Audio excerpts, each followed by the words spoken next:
Assalamualaikum warahmatullahi wabarakatuh. Selamat datang di Laboratorium Anatomi Fakultas Kedokteran Universitas 11 Maret Surakarta. Perkenalkan, saya Reza Baskoro. Di sini saya sebagai asisten Laboratorium Anatomi 2019. Dan pada kali ini saya akan menjelaskan materi terkait dengan sistem uropetika. Nah, sistem uropetika atau biasa kita sebut juga dengan sistem kemih. Jadi ini merupakan suatu sistem yang melibatkan penyaringan darah sehingga darah kita ini dapat terbebas dari zat-zat yang tidak diperlukan oleh tubuh. Nah, zat-zat yang tidak diperlukan oleh tubuh tersebut nantinya akan dikeluarkan oleh tubuh kita sebagai urin. Nah, selanjutnya untuk sistem uropetika nanti akan tersusun dari beberapa organon uropetika. Nah, yang pertama nanti ada sepasang ren baik dekstra maupun sinistra yang nanti dia akan terletak pada dinding posterior dari abdomen. Dan juga nanti ada sepasang ureter dekstra et sinistra yang nanti dia akan berjalan sepanjang dinding posterior abdomen hingga memasuki kavitas pelvis. Nah, selanjutnya nanti ureter akan berlanjut menjadi vesika urinaria pada kavitas pelvis, dan selanjutnya nanti dia akan berlanjut menjadi uretra yang melalui perineum. Begitu. Nah, akan tetapi pada video kali ini saya akan menjelaskan materi terkait dengan ren atau ginjal dan juga ureter terlebih dahulu. Nah, pertama kita belajar terkait dengan ren atau ginjal. Jadi ren atau ginjal, jadi dia merupakan organon uropetika yang jumlahnya sepasang ya. Ada dekstra dan juga sinistra yang nanti dia akan terletak pada dinding posterior dari dinding abdomen, dan juga nanti ren sendiri ini dia merupakan organ retroperitoneal di mana hanya sepertiga bagiannya yang hanya dilapisi oleh peritoneum.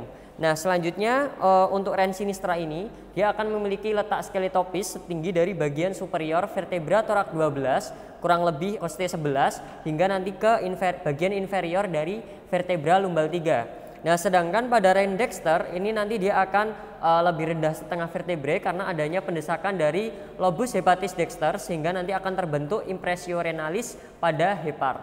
Nah, selanjutnya kita bahas terkait dengan selubung dari ren ini. Nah, jadi untuk ren atau ginjal nanti dia akan memiliki 4 selubung. Yang pertama nanti ada yang dinamakan kapsula fibrosa, di mana ia meliputi ren dan langsung melekat erat pada permukaan dari ren atau ginjal itu sendiri. Dan yang kedua nanti ada perirenal fat atau corpus adiposum perirenal, di mana ia merupakan lemak yang meliputi dari kapsula fibrosa dan pembuluh darah yang keluar masuk dari ren atau ginjal. Dan yang ketiga nanti ada fascia renalis, di mana ia merupakan lapisan membranosa yang terletak di luar dari perirenal fat, dan juga ren dan glandula suprarenalis. Nah, jadi nanti untuk fascia renalis akan dibagi atau akan terdapat pada lamina anterior dan juga pada bagian lamina yang posterior gitu. Dan yang keempat nanti ada pararenal fat atau corpus adiposum pararenal, di mana ia juga merupakan lemak yang terletak di luar dari fascia renalis di bagian posterior dan juga posterolateral dari ren atau ginjal. Dan selanjutnya nanti untuk ren sendiri dia akan memiliki fiksator, di mana fiksator ini akan berfungsi untuk menjaga ren atau ginjal untuk tetap terfiksasi pada tempatnya begitu. Jadi untuk fiksatornya nanti ada fascia renalis, arteri et vena renalis, dan juga nanti ada corpus adiposum baik perirenal maupun pararenal fat. Nah, jadi ketika seseorang dia mengalami penurunan berat badan secara mendadak atau signifikan, nah nanti akan mempengaruhi jumlah dari corpus adiposum baik yang pararenal maupun perirenal, yang mana tadi kan dia merupakan salah satu fiksator dari ren. Nah, ketika jumlahnya berkurang ini nanti akan mempengaruhi posisi dari ren. Nah, ketika ren ini bergerak itu nanti akan dinamakan suatu kondisi klinis yang dinamakan ren mobilis. Sedangkan jika nanti akan berlanjut lebih parah akan menjadi renal ptosis. Nah, selanjutnya kita bahas terkait dengan posisi ren atau letak ren berdasarkan organ lain pada sisi anteriornya terlebih dahulu.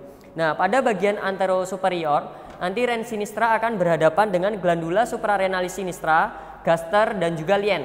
Sedangkan nanti pada ren dexter pada bagian anterosuperior itu nanti akan berhadapan dengan glandula suprarenalis dextra dan juga hepar. Nah, pada bagian medialnya nanti ren dia akan berhadapan dengan pankreas dan flexura coli sinistra. Sedangkan pada ren dexter nanti dia akan berhadapan dengan duodenum pars descendens. Nah, selanjutnya pada bagian anteroinferior nanti ren sinistra dia akan berhadapan dengan jejunum. Sedangkan pada ren dexter nanti dia akan berhadapan dengan flexura coli dextra dan intestinum tenue. Nah, selanjutnya untuk topografi ren pada bagian sisi posterior, nanti di bagian posterior superior ren sinistra dia akan berhadapan dengan diafragma dan fasies anterior dari coste 11 hingga 12. Sedangkan pada ren dexter nanti dia akan berhadapan dengan diafragma dan fasies anterior coste 12 saja. Nah, selanjutnya pada bagian posteromedial inferior nanti dari kedua ren akan berhadapan dengan struktur yang sama dari medial ke lateral, ya, akan sama, meliputi ada musculus psoas major, terus nanti ada musculus quadratus lumborum dan musculus transversus abdominis pada bagian yang paling lateral. Nah, nice to know bahwa ren ini nanti dia juga akan terikat lunak dengan diafragma. Jadi ketika seseorang respirasi, ren ini akan ikut bergerak. Nah, selanjutnya kita beralih ke struktur dari ren atau ginjal. Jadi untuk ren sendiri nanti dia akan memiliki dua margo dan juga dua ekstremitas, di mana untuk margonya ada margo medial dan margo lateral, dan juga ada ekstremitas superior dan juga ekstremitas inferior.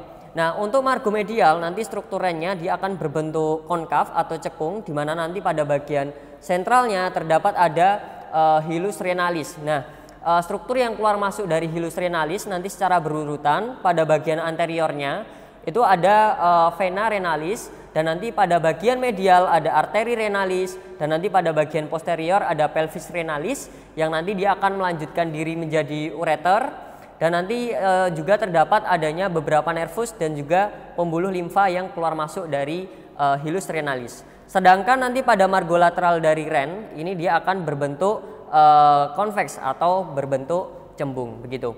Nah, selanjutnya untuk ekstremitas superior dari ren dia nanti akan berbentuk bulat lonjong dan nanti akan berhubungan dengan glandula suprarenalis. Sedangkan nanti pada bagian yang ekstremitas inferior dia akan memiliki struktur yang lebih kecil daripada ekstremitas yang superior ini tadi. Nah, selanjutnya kita beralih ke struktur ren selanjutnya ada cortex et medulla. Nah, jadi ketika ren kita lakukan pembelahan jadi dua bagian, nah nanti akan terlihat adanya dua daerah bagian lagi. Nah, pada bagian yang luar di sini ada yang dinamakan cortex renalis, sedangkan nanti pada bagian yang dalam dinamakan medulla renalis. Nah, pada bagian korteks atau bagian yang paling luar ini akan tampak struktur yang dinamakan columna renalis. Di sini ada columna renalis, di mana dia merupakan struktur dari cortex renalis yang menjorok di antara piramidalis renalis yang berdekatan, gitu ya. Nah, selanjutnya nanti juga ada yang dinamakan arcus corticalis. Jadi arcus corticalis ini dia merupakan struktur yang menghubungkan antara columna renalis yang satu dengan yang lainnya. Jadi akan menghubungkan columna renalis yang berdekatan, itu dinamakan arcus corticalis, ini ya. Nah, selanjutnya nanti pada bagian yang medullaris renalis akan terdapat beberapa struktur yang bisa kita identifikasi. Yang pertama nanti ada piramidalis renalis. Jadi piramidalis renalis atau piramidis renalis ini dia merupakan massa berbentuk konus yang basisnya dia akan mengarah ke cortex renalis. Ini ya, ini piramidis renalis, dan nanti dia akan memiliki apex juga yang mengarah ke sinus renalis. Ini apexnya mengarah ke sinus renalis.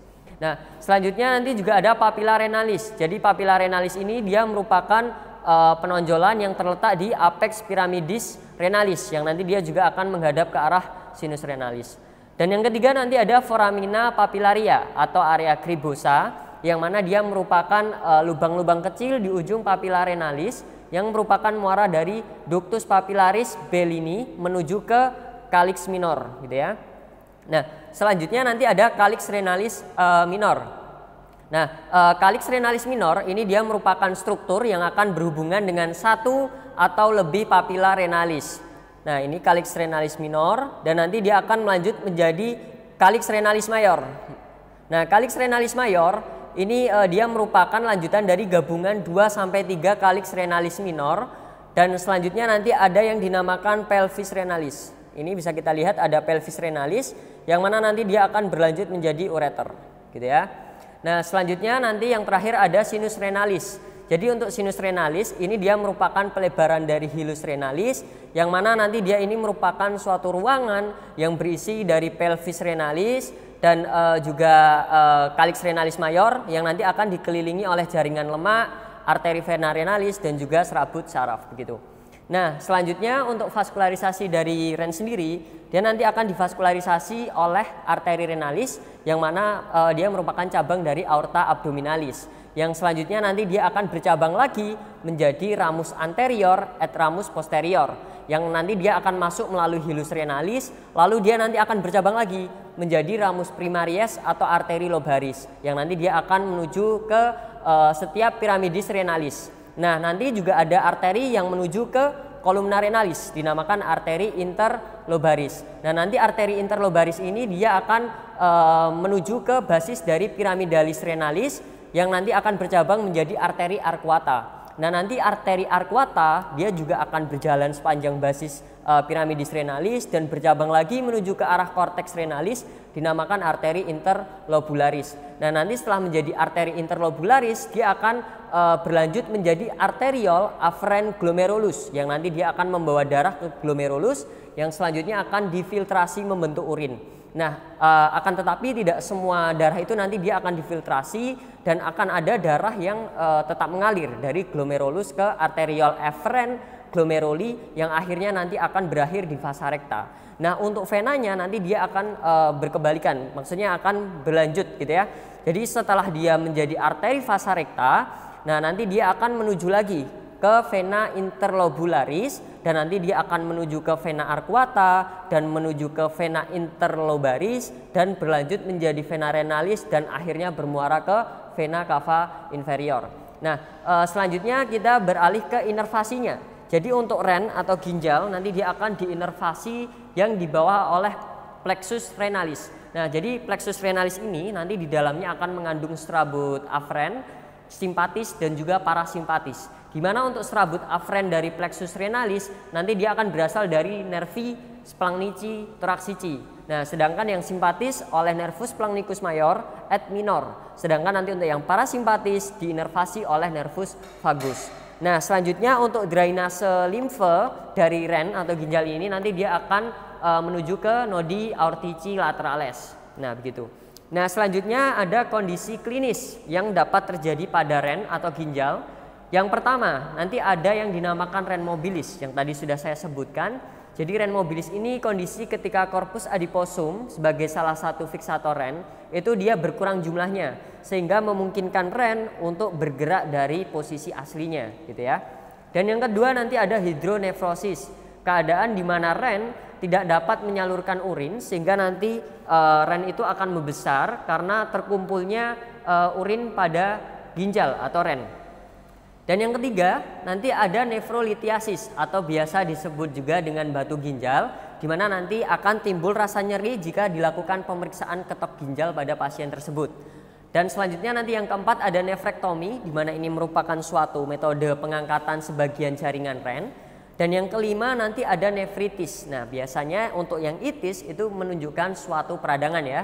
Jadi untuk nefritis ini nanti pada ginjal dapat meliputi glomerulonefritis atau pyelonefritis. Untuk glomerulonefritis ini dia merupakan peradangan pada glomerulus, sedangkan pada pyelonefritis dia merupakan peradangan pada pyelumnya gitu ya. Nah, selanjutnya kita beralih ke organon uropoetika selanjutnya ada ureter ya, dextra et sinistra. Jadi untuk ureter ini dia merupakan organon uropoetika yang berjumlah sepasang dextra et sinistra dan membentang nanti dari dinding posterior abdomen hingga nanti dia akan memasuki kavitas pelvis dan berlanjut menjadi vesika urinaria. Nah, jadi ureter sendiri ini dia sejatinya merupakan pipa muskularis yang berfungsi mengangkut urin dari ginjal menuju ke vesika urinaria. Nah, jadi untuk ureter, jadi dia merupakan peralihan dari pelvis renalis pada hilus renalis dari ginjal menuju menjadi ureter gitu ya. Berlanjut nanti ke vesika urinaria. Nah, jadi untuk ureter sendiri nanti dia akan dibagi menjadi 3 struktur lapisan. Yang pertama ada tunika fibrosa, di mana untuk tunika fibrosa dari ureter dia ini merupakan lanjutan dari tunika fibrosa ren dan akan berlanjut menjadi tunika fibrosa dari vesika urinaria gitu. Dan yang kedua nanti ada tunika muscularis yang terdiri nanti dari stratum longitudinale externum pada bagian outernya dan nanti ada stratum circulare pada bagian media dan juga stratum longitudinale pada bagian internumnya. Dan nanti yang ketiga yang terakhir ada tunika mucosa di mana dia ini pada mukosa dari ureter dia memiliki struktur yang halus dan licin, dan pada mukosanya nanti terdapat suatu struktur yang dinamakan plica longitudinalis yang nanti dia akan menghilang ketika ureter ini keduanya terisi penuh oleh urin begitu. Dan selanjutnya nanti dari ureter sendiri dia akan memiliki penyempitan gitu ya, akan memiliki 3 penyempitan yang khas, di mana nanti yang pertama di sini ada uretero-pelvic junction. Jadi penyempitan yang terjadi ketika peralihan dari pelvis renalis menuju ke ureter. Nah, ini nanti akan timbul suatu penyempitan. Dan yang kedua nanti ada penyempitan pada bifurcatio arteri iliaca communis di tepi apertura pelvis superior gitu ya. Dan yang ketiga nanti ada ketika penyempitan saat ureter itu masuk ke dalam vesika urinaria. Nah, jadi ketiga penyempitan ini baik uretero-pelvic junction dan pada bifurcatio arteri iliaca communis dan ketika ureter masuk vesika urinaria ini sering terjadi ureterolithiasis di mana akan terjadi batu pada ureter. Nah, selanjutnya kita beralih ke vaskularisasi, inervasi dan juga drainase limfa dari ureter. Nah, untuk vaskularisasi dari ureter sendiri nanti dia akan dibagi menjadi 3 bagian. Yang pertama nanti pada bagian yang superior ini nanti dia akan divaskularisasi oleh arteri renalis. Dan pada bagian yang media nanti dia akan divaskularisasi oleh cabang aorta abdominalis yaitu arteri gonadalis, di mana nanti untuk pada pria itu akan divaskularisasi oleh arteri testicularis dan pada wanita akan divaskularisasi oleh arteri ovarika. Nah, selanjutnya pada bagian yang inferior ini nanti dia akan divaskularisasi oleh cabang-cabang dari arteri iliaca interna.